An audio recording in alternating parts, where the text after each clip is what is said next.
Então, irmãos queridos, vamos à palavra de hoje. Abra sua Bíblia. Carta de Paulo aos Colossenses. Nós estamos há um bom tempo meditando na carta de Paulo aos Colossenses e ainda vamos longe. Vamos abrir no capítulo de número 2, onde nós estamos já há algumas semanas. E vamos ler do verso 6 até o verso 10. Colossenses, capítulo 2, versos 6 a 10. Abra aí, acompanhe direitinho. Vamos ler. Ora, como recebestes Cristo Jesus, o Senhor, assim andai nele.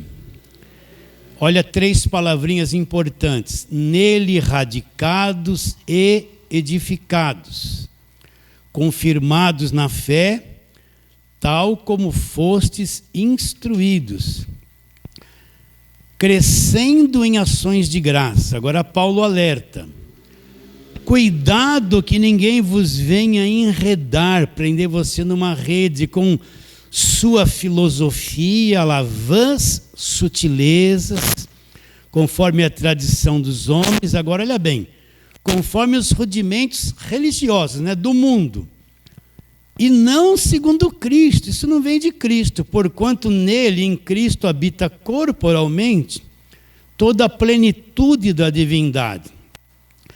Também nele estáis aperfeiçoados, e ele é o cabeça de todo principado e potestade. Até aí. Então vamos à perguntinha, mas hoje eu não vou responder, você já pode me dar uma aula. Por que Paulo escreveu esta carta aos Colossenses? 4 falsas doutrinas entrou na igreja dos Colossenses. Então, quando a igreja tem falsa doutrina, o que a falsa doutrina faz? A falsa doutrina nunca aponta para a cruz, nunca aponta para a obra perfeita realizada por Jesus. Ela aponta em outra direção, levando as pessoas a crerem em coisas que não é a verdade, não é o evangelho da graça de Deus. E quando essas doutrinas entram na igreja, o que acontece com a mente das pessoas? Cria-se um véu na mente delas e elas se tornam pessoas cegas para a verdade da cruz, para o Cristo crucificado. Você vê que toda falsa doutrina é sempre ao contrário do Cristo crucificado. Então, quais são essas 4 falsas doutrinas que entrou na igreja dos Colossenses? Primeira, o asceticismo. Não vou explicar cada uma delas, já expliquei muito. A segunda é o gnosticismo. A terceira é o misticismo. E a quarta é o judaísmo, o pessoal da lei, querendo levar a igreja para a prática da velha aliança, que já acabou na cruz. Essa eu preciso falar de novo. Então nós temos que entender uma coisa. Quando Cristo vem, ele morre na cruz, ele cumpre a velha aliança, ele cumpre a lei, e ele é o Cordeiro de Deus que vai ser sacrificado. Por ele ser perfeito, ter um sangue perfeito, ele vai ser o último sacrifício da lei. Ele vai cumprir a lei, ser o último sacrifício da lei, e ele vai pôr um fim na velha aliança. Por isso que Paulo, que era um judeuzão, vivia debaixo de lei, nasceu debaixo da lei, era perseguidor da igreja, mandava matar os cristãos. Quando ele entendeu isso, ele começou a ensinar que toda a religião dele, aquele judaísmo, havia acabado na cruz. Todas as práticas da velha aliança, guardar as leis, as festas judaicas, os símbolos, todo aquele monte de ensinamentos da velha aliança, o Paulo disse que aquilo foi uma coisa útil para Deus, veio do próprio Deus, mas quando Cristo morre e ressuscita, estabelece uma nova aliança, aquilo próprio Deus pôs um fim.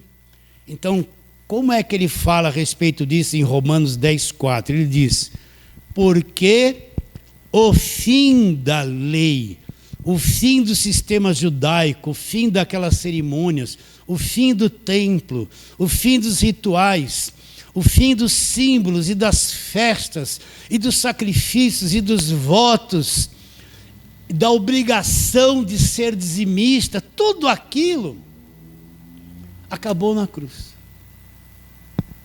Olha como isso é pesado, porque eu estou me detendo um pouquinho neste quarto ponto, porque a maior parte hoje das igrejas, elas vivem no judaísmo, elas trazem a mentalidade da velha aliança e levam o povo para a velha aliança praticar aqueles rituais judaicos que já acabaram na cruz. Eles não percebem que nós estamos no Evangelho da graça de Deus. E o Evangelho da graça de Deus não é a história do povo judeu.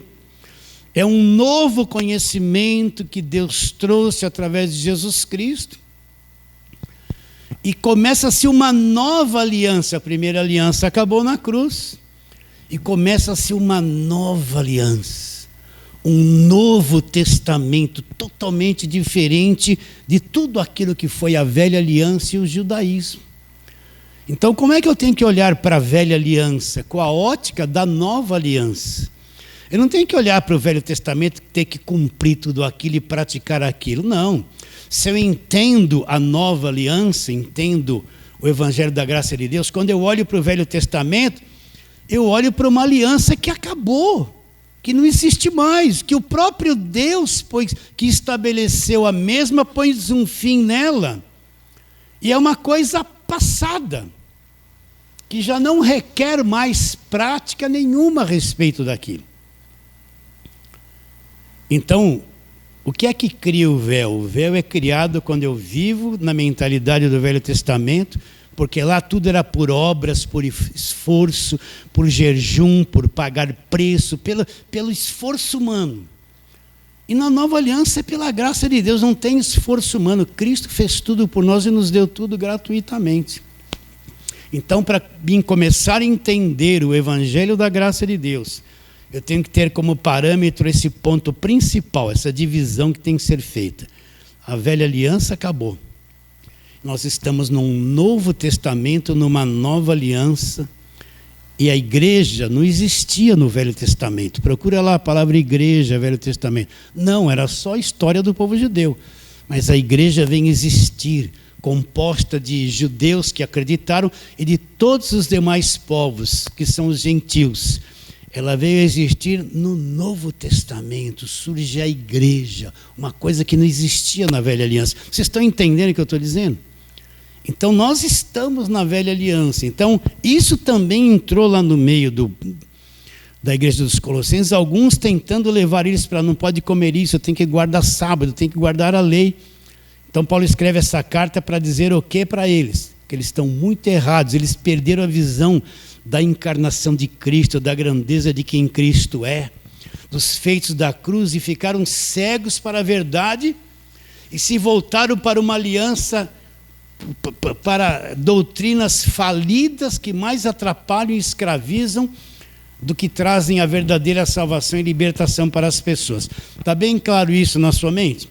Então nós estamos trabalhando nessa carta todo esse tempo e vamos ler de novo do verso 6. Estou repetindo esse verso 6 e 7 já umas 3 ou 4 pregações. Então Paulo fala: como recebestes Cristo Jesus o Senhor, assim andai nele. Aonde que eu tenho que andar? Eu tenho que andar em Cristo, ligado nele. Aí Paulo fala: nele radicados, edificados e confirmados na fé. Então vamos à mesma explicação, para você memorizar, repetir e memorizar. O que é nele edificado? Ou melhor, nele radicados? Eu já expliquei. Você pega lá um pé de jabuticaba pequeno, planta ele ali na terra. Ele demora um pouco para crescer, mas depois de alguns anos ele ficou tão enraizado ali na terra, que pega no tronco dele e tenta puxar por esforço próprio. Você não consegue, por quê? Porque as raízes dele penetrou na terra, ele se firmou de uma tal forma ali, se estabeleceu, ele está enraizado e ninguém arranca ele dali. O que é estar enraizado em Cristo? Significa que eu entendo quem é Jesus Cristo, eu creio nele. Em nenhuma outra coisa, a verdadeira fé, preste atenção, não crê em objetos orados, não crê em apóstolos, não crê em homens, não crê em campanha, não crê nessa coisa horrível que está aí nos dias de hoje. A verdadeira fé não precisa de ponto de contato, não precisa de objeto, não precisa de música, não precisa de gritaria, não precisa de nada. A verdadeira fé crê somente em Jesus Cristo. Então, para você ver se uma igreja está na verdade, vê se ela crê só em Jesus Cristo e em nada mais. Porque se ela crê em Jesus Cristo, mais isso, mais aquilo, mais isso aqui, mais uma aguinha ali, ela não está na verdade, porque ela está associando a fé em Cristo a um monte de outras coisas, como se essas coisas tivessem o mesmo valor que a pessoa de Jesus Cristo. Então, o que é estar radicado nele? Eu estou enraizado nele. Eu estou ligado, dentro de mim o evangelho cresceu, a coisa enraizou de um jeito que nada mais. Eu posso ir num terreiro de macumba, eu posso ir no espiritismo, eu posso ir em qualquer igreja dessa da mídia, eu posso ouvir qualquer tipo de pregação. Se eu estou enraizado nele, eu vou ter um discernimento, uma capacidade pelo conhecimento das raízes que o evangelho pôs dentro de mim, de discernir o que é e o que não é. Aquele que está enraizado em Cristo pode ouvir qualquer pregação, mas quando ele ouve aqui dentro, ele está enraizado em Cristo. E aí vem um grande discernimento. Isso é, isso não é. Ele tem uma capacidade de avaliação se aquilo é verdade ou não é. Então ele não vai mais ser enganado. Se vier alguém lá gritar, fazer um monte de gestos do poder de Deus e dar uma aguinha para ele beber, ele não vai beber mais, porque não existe agorada no evangelho. Ele está enraizado.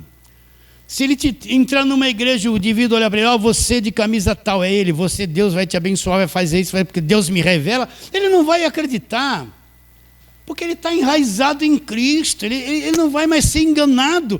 A maior parte das pessoas evangélicas que são enganadas hoje, você olha para dentro delas, elas não conhecem o evangelho, elas conhecem muita coisa do Velho Testamento, mas não conhecem o evangelho. Não tem o evangelho maduro dentro delas, então elas são enganadas. Qual outra palavrinha? Nele enraizados, né? Depois Paulo fala, nele radicados, nele edificados. O que é ser uma pessoa edificada em Cristo? Você vai construir um prédio lá de 15 andares, o que você vai fazer? Vai perfurar, fazer as vigas, o batente, vai fazer as colunas, você vai pôr na parte profunda da terra muito concreto, muito aço, muito ferro, fazer uma base de construção para quê? Para poder edificar um edifício de 15 andares, porém está numa base sólida, não vai tremer, o pilar não vai tremer e rachar, porque está bem edificado. O que é ser edificado em Cristo? A minha fé foi construída no evangelho. Os alicerces, as colunas, o que sustenta a minha fé é a verdade do evangelho, e isso está dentro de mim. Você está entendendo? E nada vai me remover daquilo que eu creio. Estou maduro. Eu fui construído por dentro, o meu entendimento foi construído com o conhecimento do evangelho. Eu estou enraizado, bem construído. E nada vai poder remover a minha fé em Jesus Cristo. Nada. Eu posso passar por tribulação, angústia, problema, doença, seja lá o que for. Mas aqui dentro eu estou enraizado, eu estou bem construído. Entende? Eu posso ficar solitário, mas aqui dentro eu estou construído. Estou edificado nele. E qual outra palavrinha que ele fala? E nele firmados na fé. O que é uma pessoa firmada na fé? Você compra lá uns móveis de madeira bem pesado, você tem que pôr eles parafusados na parede. Então a parede é sólida, vai aguentar. Você vai comprar o parafuso certo, a bucha vem com a broca, fura aquela parede, depois você vai fixar eles ali com o parafuso. E uma vez bem fixados, bem parafusados, você pode subir em cima daquilo. Que aquilo não cai. Por quê? Porque ele está bem parafusado. Eles estão firmados em Cristo, é justamente isso. eu estou fixado, como se eu fosse parafusado nele, encaixado nele de tal forma, aconteça o que acontecer, não remove a minha fé, eu não saio dali, eu estou fixado nele. Vocês entendem o que eu estou dizendo ou não? Agora, isso não atrai muito as pessoas. As pessoas são atraídas assim, ó, sua vida vai mudar, você vai prosperar, seus filhos todos vão vir para a igreja, você vai ter emprego, casa, carro, você vai ter muito dinheiro. Vem que é o culto da prosperidade. O ser humano está atrás disso, então está todo mundo doente. Parece lá um apóstolo lá com uma toalhinha de suor, isso aqui te cura. E vai o mundo atrás, o mundo que não conhece o evangelho vai atrás. E aí ele pede bastante dinheiro, essa gente vai dar. Eu recebi a visita aqui de um irmão que veio lá do interior, eu não sei, não lembro o nome da cidade dele.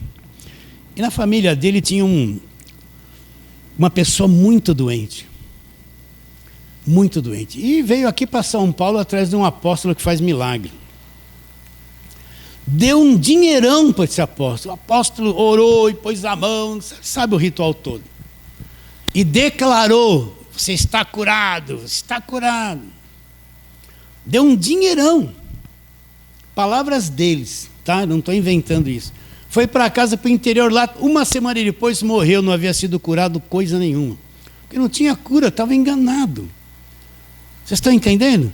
Mas se tivesse firmado na verdade, mesmo doente, não procuraria socorro num homem, procuraria socorro em Deus. Em Deus, eu sozinho, doente com Deus, é eu e ele. Não precisa de homem algum. E se morrer, estou preparado para entrar na eternidade. Estou firme, eu sei o que está me esperando lá. Eu estou firmado na fé. Eu tenho a vida eterna dentro de mim agora. Eu não dependo de homem algum. Mas quem não conhece está vulnerável a todo tipo de engano. Aí depois Paulo alerta. Ó. Olha o que ele fala no verso 8. Paulo vê o perigo que eles estão correndo e diz: cuidado, tome cuidado, seja cuidadoso, que ninguém vos venha enredar, prender você na rede. Né? Falamos isso as duas pregações passadas. O que é prender? O peixe vem nadando, o pescador esticou a rede, lá vem o peixe, entra na malha da rede, ele não consegue mais nem ir para frente, nem voltar para trás, ele ficou preso pela guelra. Ele ficou enredado. Aonde é que a rede é lançada? Na mente das pessoas, na forma de doutrina, na forma de engano que é posto na mente das pessoas. Você entende? Eu lembro que meu pai, ele foi para a Segunda Guerra Mundial. Meu pai era militar. Ele trouxe um crucifixo assim, benzido pelo Papa. Aquilo para ele era Deus naquela cruz, benzido pelo Papa. E eu lembro que um dia minha mãe veio com um preguinho, eu dormia assim na cama, ela pôs um preguinho e pôs aquele crucifixo lá. Eu adorei, né? Eu era católico. Mas quando eu comecei a aprender sobre idolatria, sobre cruzes, né? Cristo crucificado, essas coisas todas, um dia eu peguei aquilo e joguei longe, joguei fora, me libertei. Quando meu pai viu aquilo, quase ele me jogou para fora de casa, porque aquilo era... Vocês estão entendendo? A mente dele, um dia eu cheguei para ele e falei assim para o meu pai, eu estou falando coisas pessoais, falei: pai, crê em Jesus Cristo. Eu sentei com ele, olha, Jesus Cristo é o caminho. Ele, brabo assim, aquela raiz católica. Onde já se viu, ele falou para mim, eu não tive mãe, minha mãe morreu quando eu tinha 2, 3 anos, eu nem lembro da minha mãe. Agora a Aparecida é minha mãe, é a minha mãe, como que eu vou deixar de acreditar nela? Era, sabe, ele desprezou grandemente. Aquela coisa simples que eu estava dizendo por ele. Por quê? Porque a cabeça dele era feita, um papa benzeu um crucifixo. Vocês estão entendendo? Eu falo assim mesmo, eu vivi isso. Minha mãe vinha... Olha a história de antigamente. Eu estava começando a ler a Bíblia, né? Minha mãe católica e tal, mas depois minha mãe se converteu e creu de verdade. Aí ela vinha contar a história assim para mim, por causa do que os padres falavam isso naquele tempo. Olha, tem uma mulher lá perto, não sei de quem, que começou muito a ler a Bíblia e ficou doida, né? Um dia caiu da escada, quebrou o pescoço e morreu. Essa é a história que os padres falavam para não ler a Bíblia, né? Você lê a Bíblia, você vai ficar assim, né? Por quê? Porque na mente dela, lá no catolicismo, foi posto esse véu. Cuidado que ninguém vos venha enredar, prender a tua mente. Vocês estão entendendo? Eu falei isso semana passada, não posso me alongar muito nisso. Então hoje, agora, nessa manhã, nesse domingo, hoje é dia 21 de abril de 2024. Existem milhares de pessoas nas igrejas, nos cultos da manhã, com a mente enredada. Elas vão sair com uma rosinha ungida, um copinho de água do Rio Jordão, um olhinho de Israel, um pouquinho de sal, né? Uma chavinha de plástico, um vidrinho assim pequenininho de suco de uva, que é o sangue de Jesus, para passar na porta.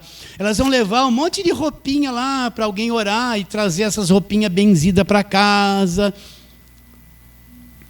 Vocês estão entendendo? A mente delas está enredada, capturada pelo engano, e pelas tradições, e pelas suas filosofias, e pelas suas sutilezas. O que é uma sutileza? Um indivíduo que influencia as pessoas vem, né? Deixa eu dar o mesmo exemplo de sempre, deixa eu pegar a mesma caneta aqui. Eu já vi isso muito na televisão.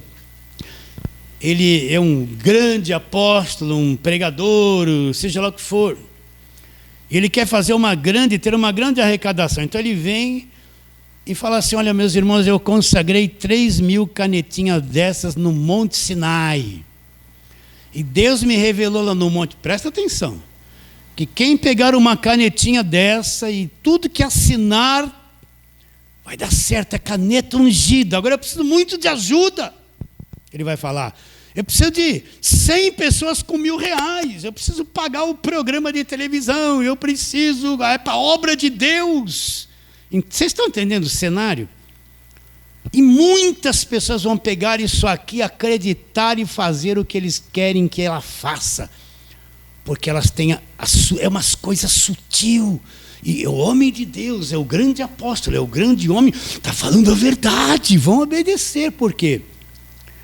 Porque elas têm a mente capturada pela tradição, pelas sutilezas, pelos rudimentos, pela filosofia. E isso não é segundo Cristo. Então Paulo fala: cuidado que ninguém vos venha enredar.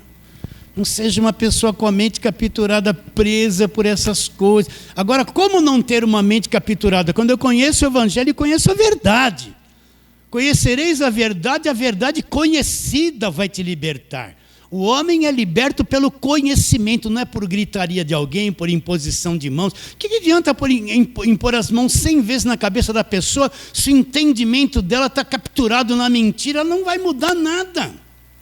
Agora, quando conhece a verdade, conhecimento da verdade, a verdade conhecida vai fazer o quê? Vai libertar, vai libertar. Então depois ele vai dizendo, olha lá: porquanto nele apresenta Cristo como a plenitude de Deus, também nele estáis aperfeiçoados. É isso que nós vamos falar hoje. O que é estar aperfeiçoados em Cristo? Onde é que eu fui aperfeiçoado se eu estou preso num corpo maligno que quer fazer um montão de coisa errada? Eu estou preso numa natureza terrena maligna que trabalha contra a minha fé, contra mim todos os dias. Como é que Paulo pode dizer que nós fomos aperfeiçoados, que houve um aperfeiçoamento em mim, eu estando nessa condição, com esse corpo assim? Então vamos trabalhar na palavra. Vamos lá. João, né? Vamos para João. João, capítulo de número 3. Você já sabe o que eu vou dizer, mas é isso mesmo. João capítulo 3, a partir do verso 1, vamos até o verso de número 6. Aquela conversa que Jesus teve com Nicodemos. Verso 1. Havia entre os fariseus um homem chamado Nicodemos, um dos principais dos judeus. Este de noite, foi ter com Jesus e lhe disse: Rabi, sabemos que és mestre vindo da parte de Deus, porque ninguém pode fazer estes sinais que tu fazes, se Deus não estiver com ele. Olha a resposta de Jesus. A isto respondeu Jesus: em verdade te digo, se alguém não nascer de novo, olha lá, olha a condição para ver o reino, não pode ver o reino. Perguntou-lhe Nicodemos: como pode um homem nascer sendo velho? Pode porventura voltar ao ventre materno e nascer segunda vez? Respondeu-lhe Jesus: em verdade te digo, quem não nascer da água e do Espírito, água aqui não é água de batismo, água aqui é a palavra, depois eu explico, não pode entrar no reino de Deus. Agora ele mostra dois nascimentos.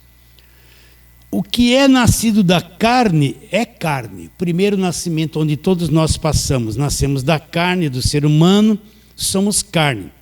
Agora o segundo nascimento, que é nascido do Espírito, vê que o Espírito está com letra maiúscula na Bíblia. Quem nasceu do Espírito é o quê? É Espírito. Então, dois nascimentos. Um nascimento comum, nasci da carne, nasci com esse corpo da minha mãe, sou carne. Mas tem um nascimento espiritual. Jesus está dizendo que quem nasceu do Espírito Santo, ele é um Espírito. Então vamos à historinha para a criança. Deus criou homem e mulher, criou todo o planeta, pôs ele no jardim do Éden. E no capítulo 2, Deus dá uma ordem: vocês podem comer de todo o fruto que existe no jardim, menos um único mandamento: você não pode comer deste fruto, do conhecimento do bem e do mal, porque se vocês comerem, vai acontecer uma coisa muito ruim com vocês, vocês vão morrer. E eles comeram, e eles morreram, mas continuaram vivos. Isso é o básico. Pastor, você poderia perguntar: eles comeram e eles continuaram vivos e morreram? Que negócio é esse? Então você tem que entender como é que o homem funciona, a tua constituição. Eu não vou ficar abrindo, porque o que a Bíblia diz? Que o homem e o mesmo Deus de paz, está lá em Tessalonicenses 5:23, se eu não me engano. O mesmo Deus de paz vos santifica em tudo: o seu espírito, a sua alma e o seu corpo sejam conservados íntegros até a vinda de Cristo. Então a Bíblia apresenta o homem, a tricotomia do homem. O homem possui três partes: espírito, alma e corpo. Um espírito é a parte do homem capaz de se adaptar e conhecer o mundo sobrenatural de Deus. Deus é espírito, eu adoro em espírito, né? Para você entender. O Gilberto entrou em contato comigo lá de Minas Gerais: pastor, estou indo aí. E ele veio. Mas como que ele entrou em contato comigo? Ele, através de um aparelhinho celular, mandou lá um zap. Aquilo veio de uma forma invisível e ele apareceu ali, nós conversamos. Sem o aparelho, ele não teria condições de se comunicar comigo desta forma. Existe uma onda invisível, viva, que traz a comunicação. Está claro isso? Está entendendo isso? Então, a mesma coisa, o espírito do homem é a única parte do homem capaz de conhecer a Deus. Jesus disse: o verdadeiro adorador adora a Deus em espírito. Não é alma, não é carne, é espírito. Então, essa parte do homem mais profunda, que se chama espírito, é a parte do homem que entra em contato com o mundo invisível. Ele tem capacidade, como o celular, de receber imagens de Deus, mensagens de Deus, comunicação de Deus. O que é a alma do homem? Você tem consciência que você está vivo. A alma é o quê? Mente, você tem vontade e você tem um mundo emocional. Você é uma pessoa extremamente emocional. Você pode acordar contente, 10 horas da manhã está chorando, meio-dia está triste, 4 horas está contente de novo e 6 horas da tarde está em depressão. O que aconteceu com você? As tuas emoções, para cima, para baixo, vai para lá, vem para cá, parece um piano, um tobogã, né? Assim, ó. A nossa alma é mente. Eu penso, eu tenho vontade e tenho um mundo emocional. O que é o nosso corpo?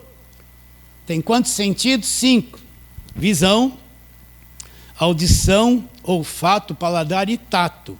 O meu corpo é preparado, não dá para a minha carne conhecer o mundo sobrenatural, porque a minha carne é preparada para conhecer o mundo material, o mundo físico.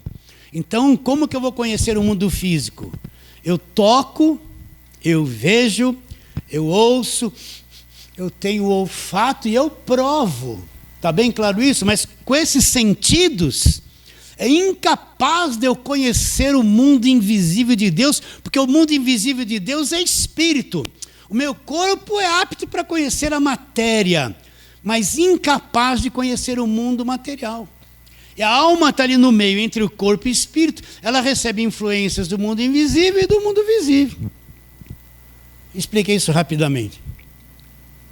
Então o homem tem espírito, alma e corpo. Quando ele comeu do fruto, aonde ele morreu? Ele não morreu na alma, ele não morreu no corpo.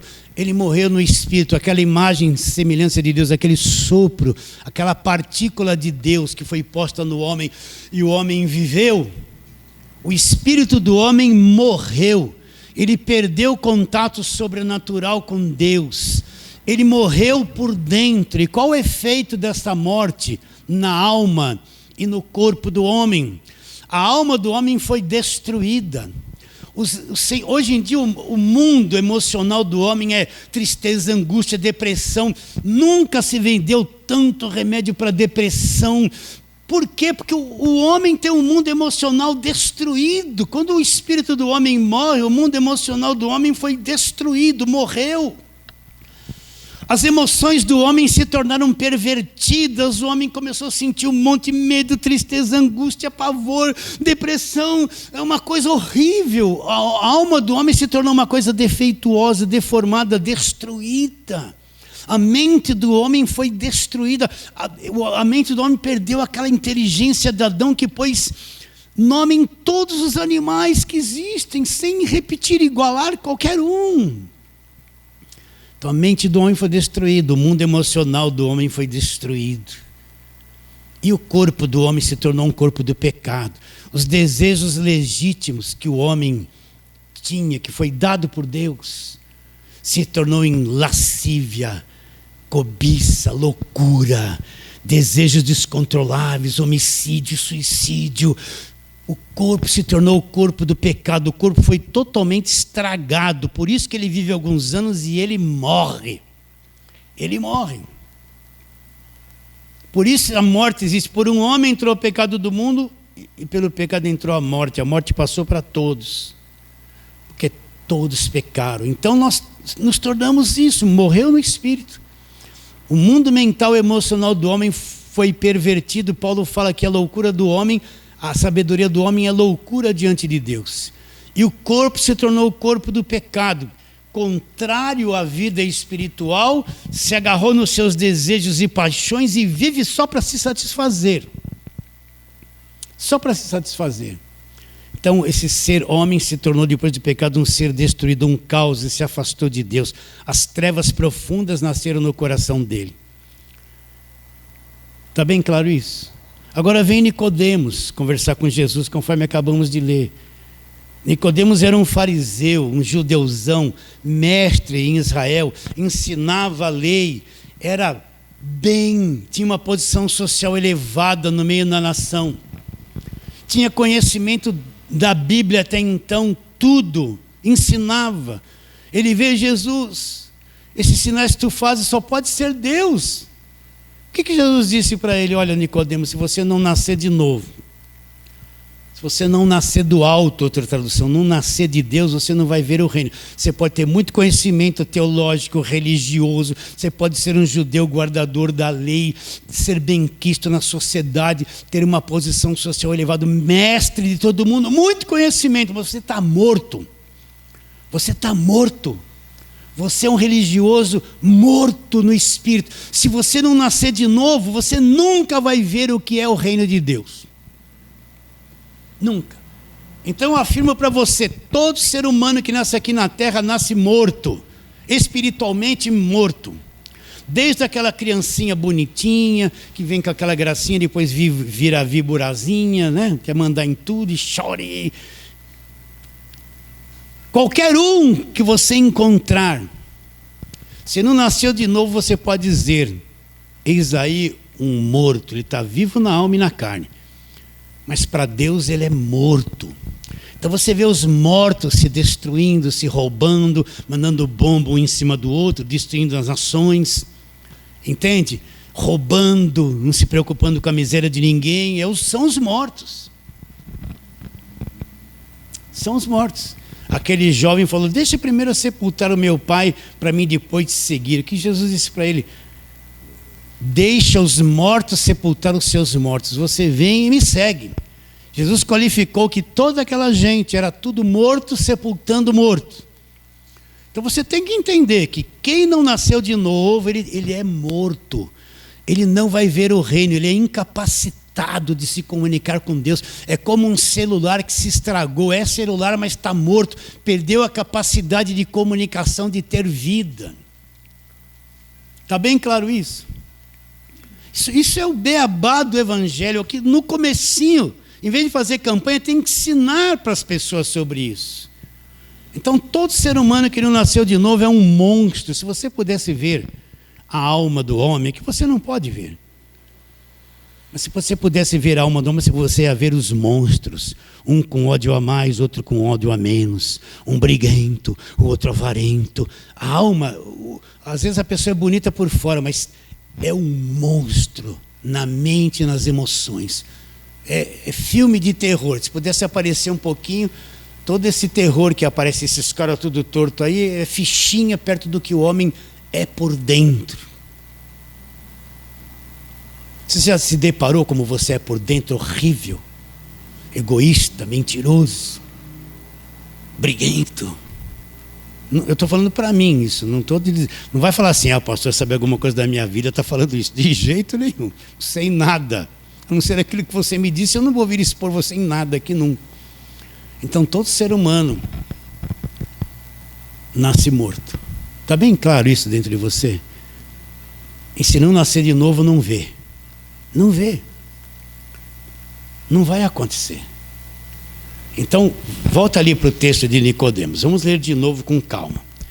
Ora, vinha os fariseus um homem chamado Nicodemos, um dos principais judeus. Este de noite foi ter com Jesus e lhe disse: Rabi, sabemos que és mestre vindo da parte de Deus, porque ninguém pode fazer estes sinais que tu fazes se Deus não estiver com ele. A isto respondeu Jesus: em verdade te digo, se alguém não nascer de novo, não pode ver o reino. Então, aonde é o novo nascimento? O que acontece no novo nascimento? É quando eu creio no evangelho. Vamos ler aqui para não ficar só na palavra. Marca o dedo aí em João 3. Vai no capítulo 1, vira uma página aí, você já vai ver no capítulo 1.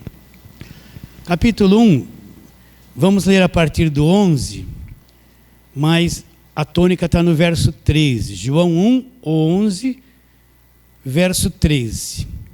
Aliás, João 1, 11 a 13. Veio para o que era seus, mas os seus não receberam.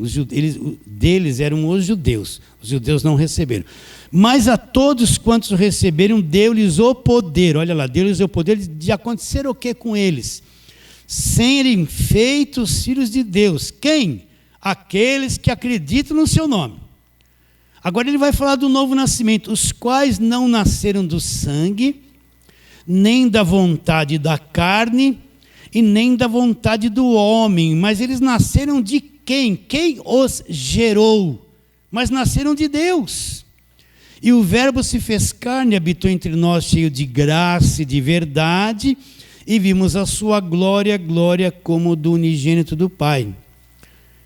Os quais não nasceram da carne, nem da vontade do homem, que é o nascimento natural. Quando uma pessoa nasce, foi a vontade do pai e da mãe, eles nasceram da carne. Mas esse nascimento que João está dizendo é um nascimento que Deus os gerou, é um nascimento que vem de Deus. Que vem de Deus, só Deus pode fazer essa pessoa nascer. E onde é que essa pessoa vai nascer? Onde é que se nasce de novo? A pessoa creu em Jesus Cristo, ela é gerada pelo Evangelho. E lá dentro dela, aquele espírito, aquela parte profunda que era morta, que foi destruída, aquela imagem e semelhança de Deus, que foi destruída por causa do pecado, é ali que quando a pessoa creu em Cristo, recebe o Evangelho, pum, o Espírito ressurge, ela nasce de novo, ela acorda para Deus. Pastor, então todo mundo que está em todas as igrejas são nascidos de novo? Não, não são. A pessoa pode ficar dentro de uma igreja como Nicodemos, conhecer até teologia. Nicodemos conhecia tudo do Velho Testamento, mas não era nascido de novo. Aquele conhecimento dele não deu poder para ele nascer de novo. Existem milhares de pessoas dentro da igreja, elas acham legal, elas gostam de cantar, elas são dizimistas, são ofertantes, vão lá, tem até cargo. Uns jovens até cantam e dançam e participam do louvor, tudo bonito. Mas nunca nasceram de novo, porque o Evangelho não foi recebido, elas não entendem o que é o Evangelho. No passado aqui na igreja tinha um rapaz que me ajudava muito, né? Eu não vou falar o nome dele.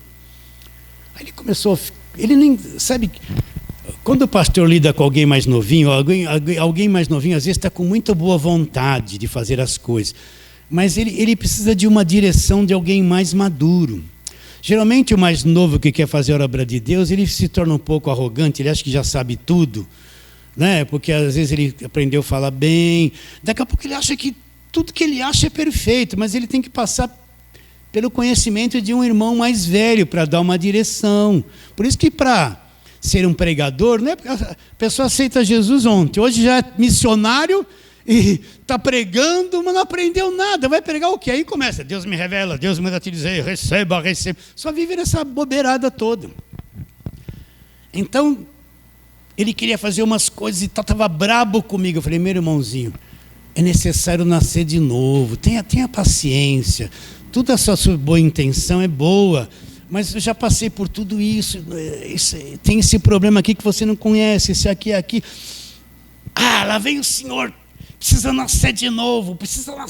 Foi embora brabo comigo, nunca mais voltou para a igreja. Aí já foi ser pregador no dia seguinte, aí fala, olha, está pregando lá, está pregando aqui. Eu falei assim, você só dá um tempinho. Aí depois que ele foi pregar, queria fazer aquele monte de coisa, aí começou a crise, começou o problema. Hoje nem no Evangelho está mais. Vocês estão entendendo? Sabe por quê? Porque não nasceu de novo. Foi crente, queria fazer muita coisa, mas em pouco tempo todo aquele fogo acabou, porque não havia nascido de novo. Quem não nasce de novo não vê o reino, não entra.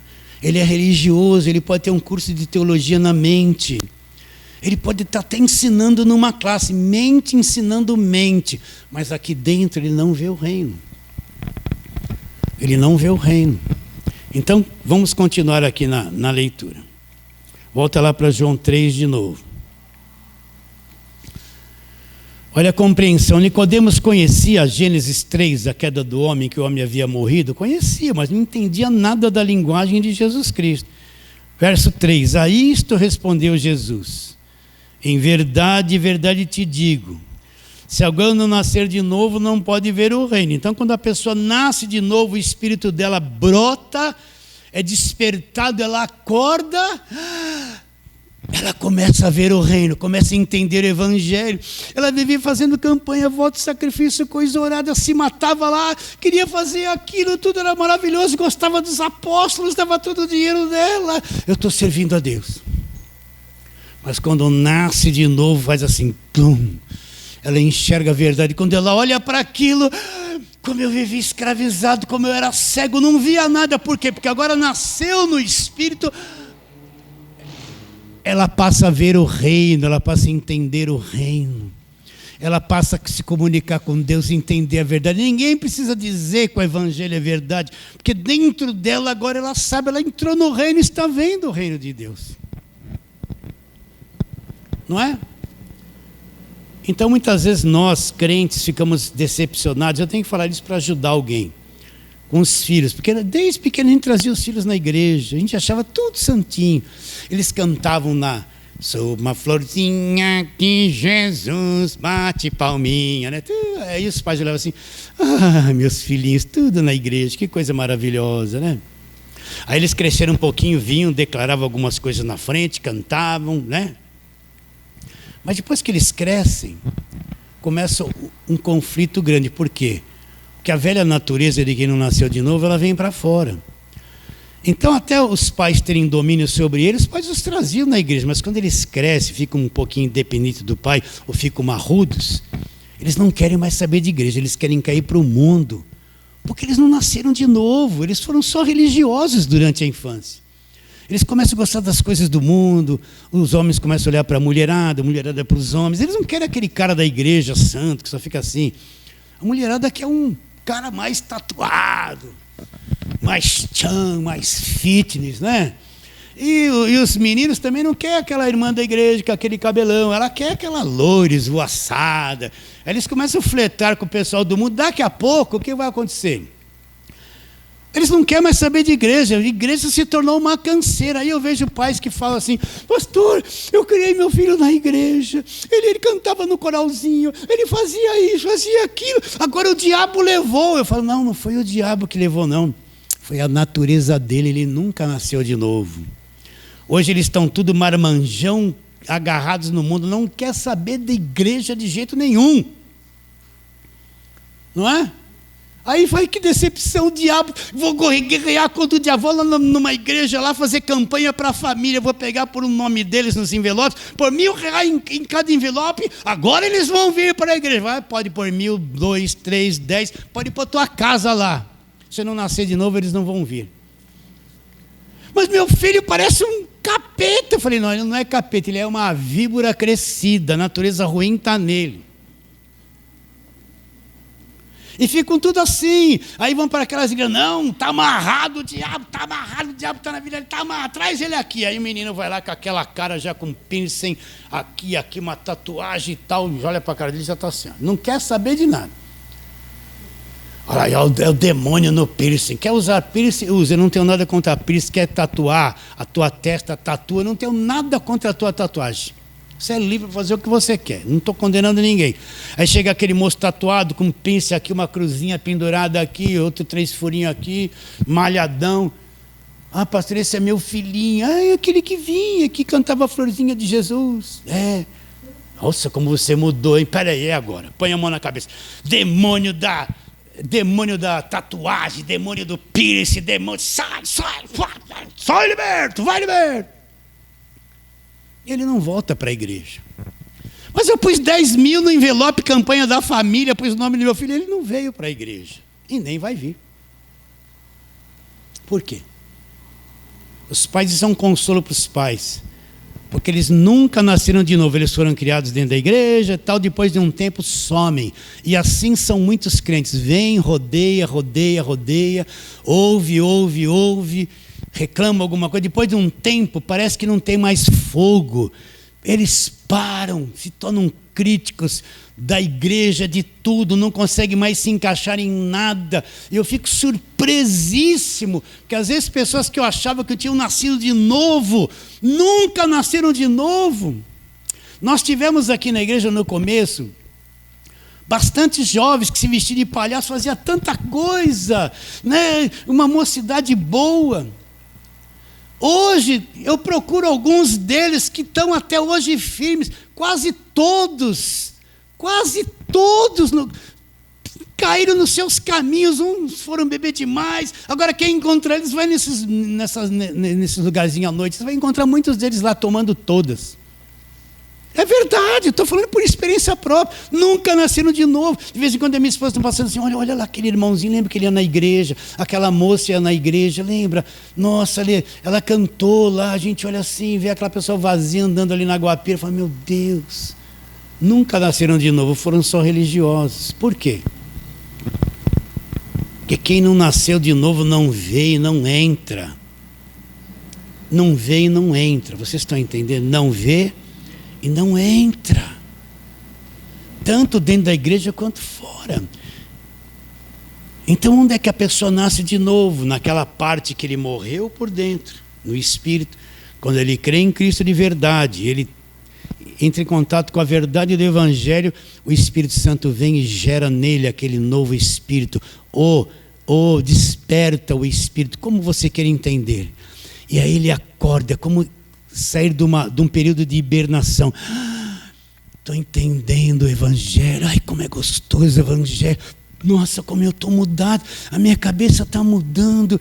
Nossa, meu Deus. Nossa, eu acreditava naquilo quando eu bebi 2 caixas d'água de 2.000 litros, água ungida. Acordou. O espírito dele brota, ele é conectado com Deus. Ele começa, a primeira coisa, a Bíblia se torna viva, se torna um prazer. As cartas de Paulo, ele só vivia no Velho Testamento. Agora as cartas de Paulo, ai, que prazer, que manjar, que coisa doce. Olha, Gálatas, ai, eu detestava Gálatas. Aquele que voltar para ali se separou de Cristo, estou entendendo. Oh, que coisa maravilhosa. Olha lá, não sou justificado por obras da lei, só vivia lá. Sou justificado pela fé em Cristo, não é por obras, é pela fé. Ai, que coisa gostosa. Quando eu estava lá, o que é isso? Justificado. Se separar de Cristo, cai da graça. O negócio é só vitória, é só vitória. Elias orou, o fogo desceu, dá glória a Deus. Josué orou e o sol parou. Mas não entrou no evangelho, vocês estão entendendo?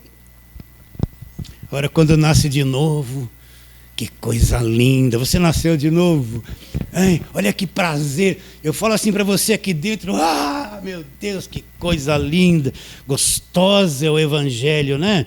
Agora, estamos lá em João 3, olha lá, vamos ler de novo, desde o 3, a isso respondeu Jesus, em verdade te digo, se alguém não nascer de novo, não pode ver o reino de Deus.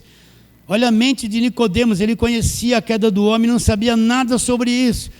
Perguntou-lhe Nicodemos, como um homem pode nascer? Olha, uma mente morta, uma mente humana, racional. Como um homem pode nascer sendo velho? Não pode voltar ao ventre materno e nascer segunda vez?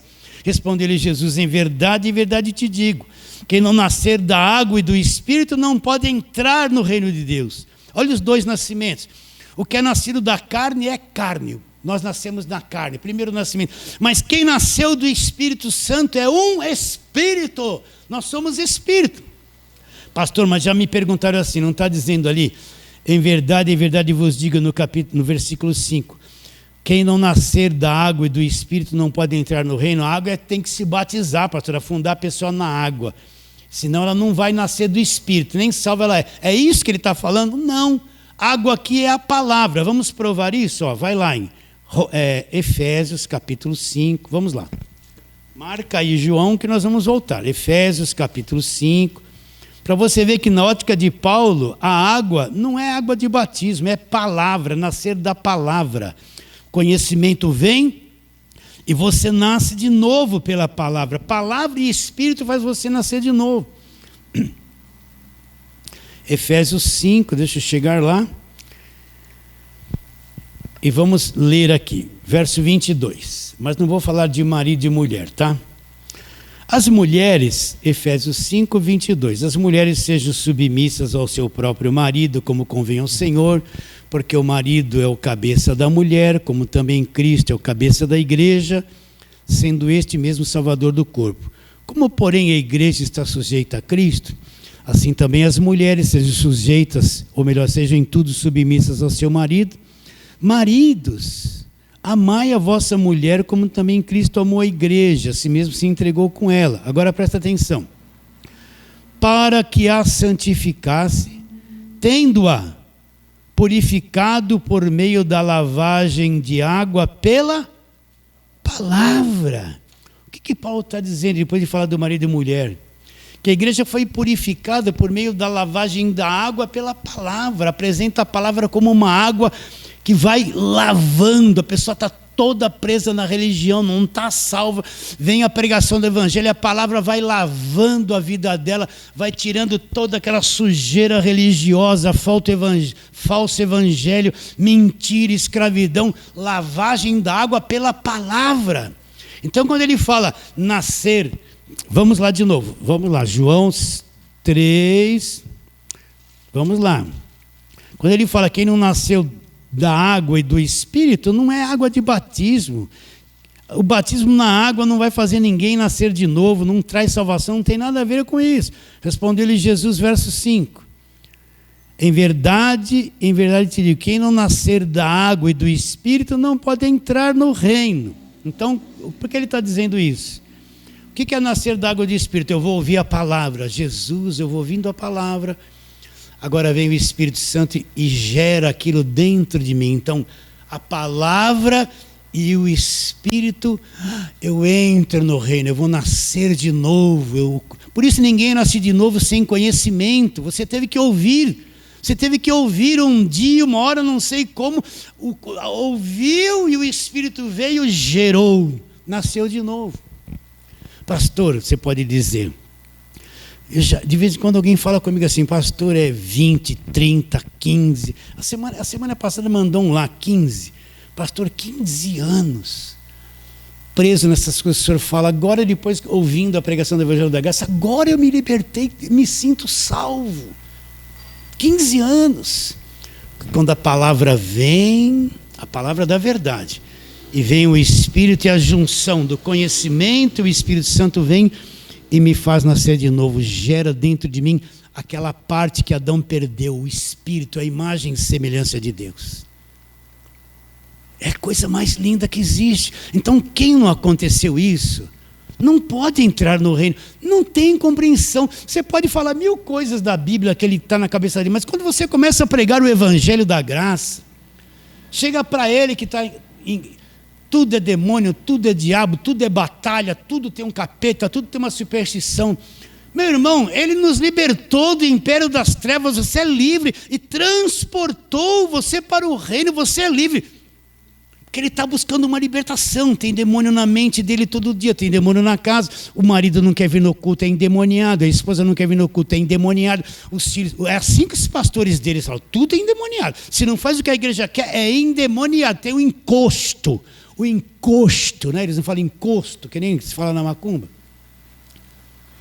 Tudo é endemoniado, mas nós somos libertos. O crente verdadeiro, salvo, o diabo para ele é nada, ele já foi liberto do império das trevas e transportado. Por isso que eu não fico pregando diabo aqui. Pregar diabo para quê? Um derrotado, um cuja cabeça já foi destruída pelo Senhor Jesus Cristo na cruz, já foi eliminado. Vou pregar alguém que já foi eliminado, tomou um nocaute, caiu com a língua para fora ali e dali não se levantou mais. Aí, mas na mente dele ele está na luta contra o diabo, é um demônio, é um espírito, né? Esses dias eu vou brincar assim com o irmão, ele vai assistir isso aqui, ele vai saber. Pastor, e o pesadelo? Ele perguntou do pesadelo. Porque pesadelo, porque isso, aquilo. Eu brinquei com ele, ó, se você tomar uma Coca-Cola de 2 litros, comer uma pizza toda, você vai ter muito pesadelo à noite. Tua barriga está numa digestão assim, você vai, nossa! Aí eu falei assim para ele, meu irmão, o pesadelo não existe. É mesmo, pastor, não existe. Não é o diabo que está na tua vida, não é Deus querendo falar nada. É só teu estado psicótico aí, que está agitado durante a noite. Talvez você tenha comido muito, ou não tenha comido nada, você está preocupado com alguma coisa. Mas isso não existe, você acordou? Não é Deus falando, nem o diabo na tua vida. Nós somos libertos do império das trevas. Aí ele falou, é mesmo, pastor, respirou, né? Agora você fala essas coisas que a gente falou, você não perde a salvação. Romanos 8:1. Aquele, pois que está em Cristo. Não. Agora, pois, nenhuma condenação existe para quem está em Cristo. Chega para uma pessoa dessa que está debaixo de lei.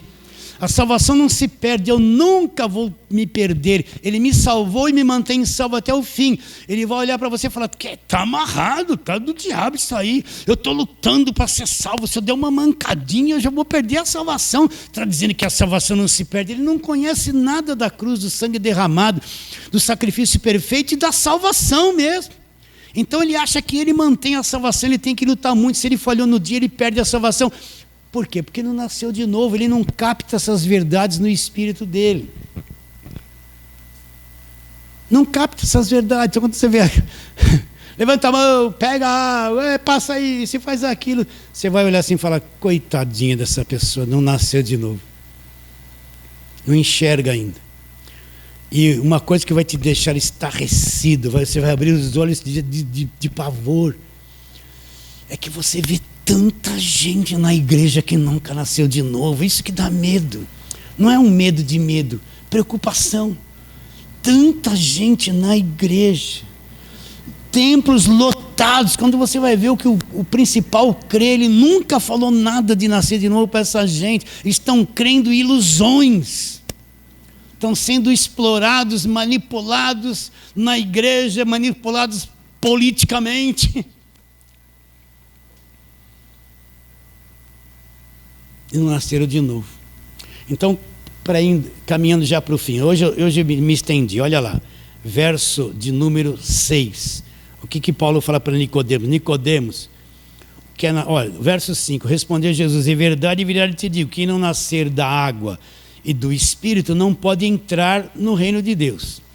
O que é nascido da carne é carne, mas quem é nascido do Espírito, com letra maiúscula, é o Espírito Santo, ele é Espírito. Então agora você é Espírito, você nasceu no Espírito, você agora tem um homem interior, um homem Espírito, que está se desenvolvendo.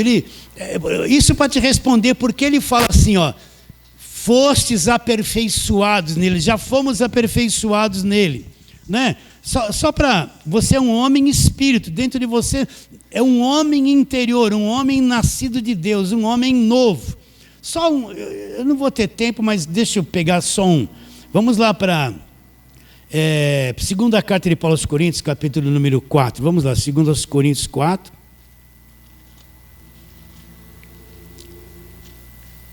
Ele está falando isso, está falando a respeito das aflições, e ele diz assim no verso 16, olha lá. 2 Coríntios 4, 16. Por isso não desanimamos, pelo contrário, mesmo que o nosso homem exterior, olha, ele vai apresentar dois homens aqui, um ser exterior e um ser interior. Por isso não desanimamos, mesmo que, pelo contrário, mesmo que o nosso homem exterior se corrompa, contudo o nosso homem, ou outro homem interior, se renova de dia em dia. Aí ele vai falar o que o homem exterior passa, porque a nossa leve e momentânea tribulação produz para nós eterno peso de glória acima de toda comparação. Agora nós andamos por fé, não atentando nós nas coisas que se veem, mas nas que se não veem. Porque as que se veem estão sujeitas ao tempo, são temporais, mas as que se não veem são coisas eternas. Então o que ele diz? O nosso homem exterior está se corrompendo, nós estamos envelhecendo, estamos secando. O nosso homem exterior está se corrompendo, mas lá no Espírito, nós estamos, um trabalho está sendo feito no nosso homem interior, onde nós nascemos de novo, no Espírito. Nós somos, o que é nascido da carne é carne, quem nasceu do Espírito é Espírito. E Paulo trata esse Espírito como o homem interior, e tem várias outras passagens que ele fala do homem interior. Então, você é um espírito que está habitando dentro do corpo. Você é nascido do Espírito, você é Espírito. Você nasceu de novo. Aquilo que Adão perdeu no começo, Deus, através do novo nascimento, te restituiu. Então é por isso que os teus olhos foram abertos. É por isso que houve um despertamento, que você largou tudo pelo Evangelho da graça de Deus. É por isso que você está entendendo o Evangelho da graça de Deus. Você não é melhor que ninguém. Não pense que você é um pouquinho mais especial, que Deus te revela mais porque você é mais especial. Não, todos nascidos do alto, nascidos do Espírito, vão ter revelação do Evangelho da graça de Deus. Está uma coisa acontecendo dentro de você. Então, aonde é que nós fomos aperfeiçoados, que Paulo afirma isso no capítulo 2 de Colossenses? No Espírito. Você já está prontinho para a eternidade aí por dentro. Você já tem uma natureza de Deus dentro de você. Por exemplo, vamos supor que você queira que um peixe viva fora d'água e tenha uma vida igual a nossa. Ele não tem natureza para viver fora d'água. Não tem, ele vai morrer. É um outro ambiente dele. Então quem não nasceu de novo, como pode entrar nos céus, quem não nasceu de novo, preso nessa natureza terrena caída e morta? Não tem como. Não tem como, vocês estão entendendo? É preciso mudar a natureza. Como que alguém não nasceu de novo vai entrar nos céus, se ele não tem natureza para entrar no reino dos céus? Agora, o que acontece? Nós nascemos de novo, nós temos o Espírito vivo, somos Espírito, e já estamos prontinhos, aperfeiçoados. Nosso Espírito está aperfeiçoado para quando esse corpo ficar aqui na terra, nós sairmos e termos uma natureza celestial prontinha para entrar lá sem nenhum dano. Se você tirar o peixe fora d'água e não fizer uma mudança de natureza nele, ele nunca vai viver fora d'água. Mas se você fizer uma mudança de natureza para uma natureza humana que viva fora d'água, ele vai viver. Mesma coisa nós, Deus já pôs em nós uma natureza no espírito, aperfeiçoada, pronta para quando sairmos do corpo, entrarmos no reino de Deus prontinho, aperfeiçoado, capacitado, igualzinho aos que já estão lá. Você está entendendo que lindo é o Evangelho? É a borboleta de asas azuis que vai sair daquela lagarta feia que morreu, tudo assim secou, e lá de dentro sai uma coisa linda de asas azuis voando. É isso que nós somos, é esse que é a verdadeira igreja, os nascidos do alto. Já temos a natureza interior perfeitinha para entrar lá sem dano algum. Por isso que quem não nasceu de novo não vê o reino e também não entra nele. É necessário nascer de novo. Recebe a palavra de hoje, fala assim, amém. Vamos ficar em pé e vamos fazer aquela breve oração.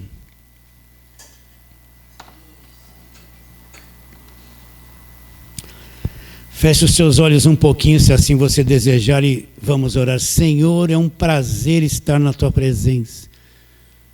É um prazer abrir a tua palavra, falar e ouvir da tua palavra. Nós te adoramos profundamente. Também um peso existe no nosso coração, é que as pessoas alcancem o conhecimento do Evangelho da graça de Deus. E sabemos que se o Senhor não agir, nada vai acontecer. Por isso queremos pedir que o Senhor alcance as pessoas através da voz, através da pregação do Evangelho, essas coisas simples. Alcance o coração daqueles que já são fruto maduro, estão a um passo de ter entendimento, um passo de compreender a verdade, um passo para nascer do Espírito, Senhor. Nós oramos por essa gente, acreditando que isso vai acontecer, e muitos serão alcançados. E crendo pela fé, oramos em nome de Jesus. Fale assim, amém.